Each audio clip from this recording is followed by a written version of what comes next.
Welcome to the Getting Started with Spring MVC using Spring Boot video. After watching this video, you will be able to construct a Spring Boot web application by implementing the model, controller, and view layers, differentiate between the model, controller, and view roles in the Spring MVC architecture, and execute a Spring Boot application and verify its functionality by accessing the employee management system in a web browser.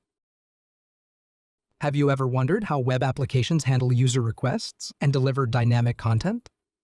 With Spring MVC and Spring Boot, you can simplify development and effortlessly build powerful Java-based web apps. Go to Spring Initializer via the start.spring.io link to create a Spring MVC project with Spring Boot. This tool generates the project structure and configurations. Set up the project with these details. Set the group as com.example. Set the artifact as employee-management. Set the Java version to 17. Add these dependencies: Spring Web for web application support, Spring Dev Tools for development enhancements, and Timely for server-side templating. This setup provides a structured foundation for building a Spring MVC application. Your POM.xml should include the Spring Web Starter for RESTful capabilities, Timely for dynamic HTML templates, and Dev Tools to enhance your development experience with auto-reload features. Create an application.properties file in the source, main resources directory to set up your server port and enable hot reload functionality for smoother development. Building a Spring MVC application involves 3 key steps. Creating the model layer defines the structure of the application's data. Creating the controller layer manages user requests and controls the workflow. Creating the view layer displays the user interface using Java Server Pages, JSP. Each step is crucial in handling data, processing logic, and presenting information to users. Let's go through them one by one. Start by creating the employee.java class in the source, main, Java, com, example, model directory. This class defines the application's data structure and ensures proper encapsulation. It includes fields like ID, name, department, salary, and email to store employee details. The class has a default constructor for form binding and a parameterized constructor to initialize employee objects. Getters and setters allow controlled access to fields, ensuring validation where needed.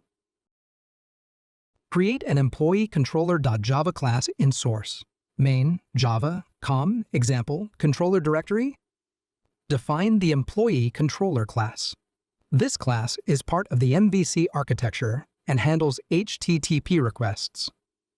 Add controller marks this class as a Spring MVC controller. Add request mapping /employees maps all methods to URLs, starting with /employees. Define an in-memory list to store employees using array list of employee. This simulates a database, though a real application would use an actual database. The constructor initializes sample data. Implement a method to list employees, retrieve data, and send it to the view. At getMapping handles HTTP get requests for retrieving pages. Model allows data to be added for use in the view. Model.addAttribute employees passes the employee list to the view template. Return employees/list specifies the template to render. Implement a method to display the add employee form for user input. At getMapping/addHandles get requests for the form page.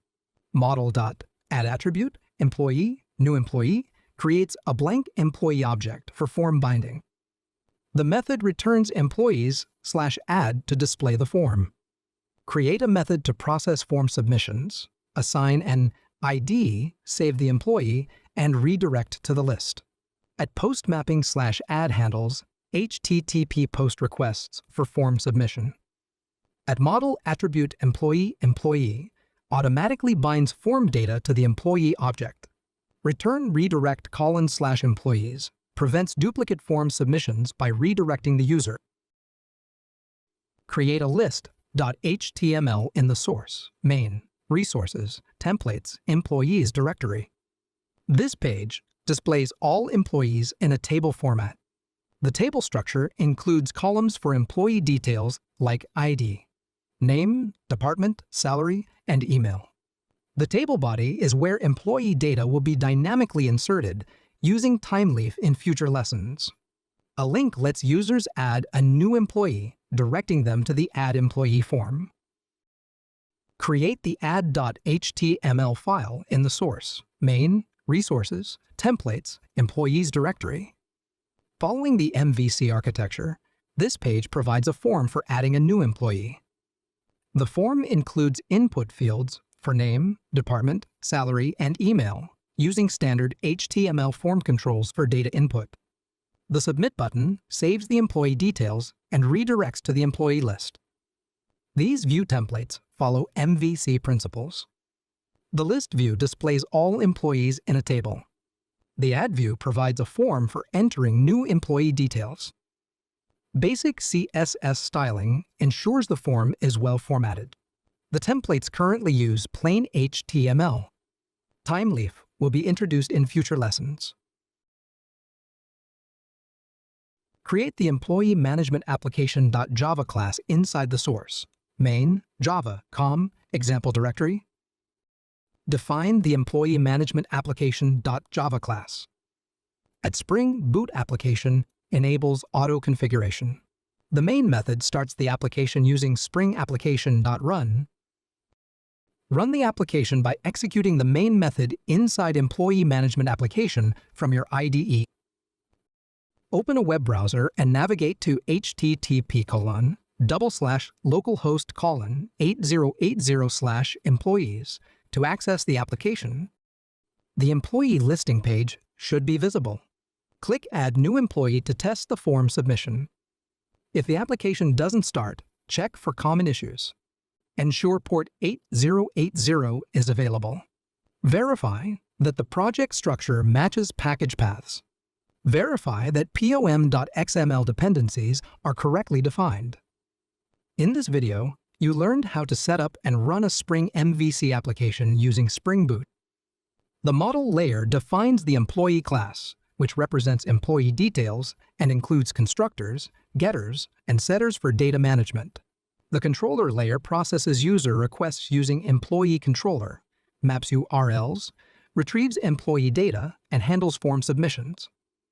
The view layer consists of HTML templates that display employee information and provide input fields for adding new employees.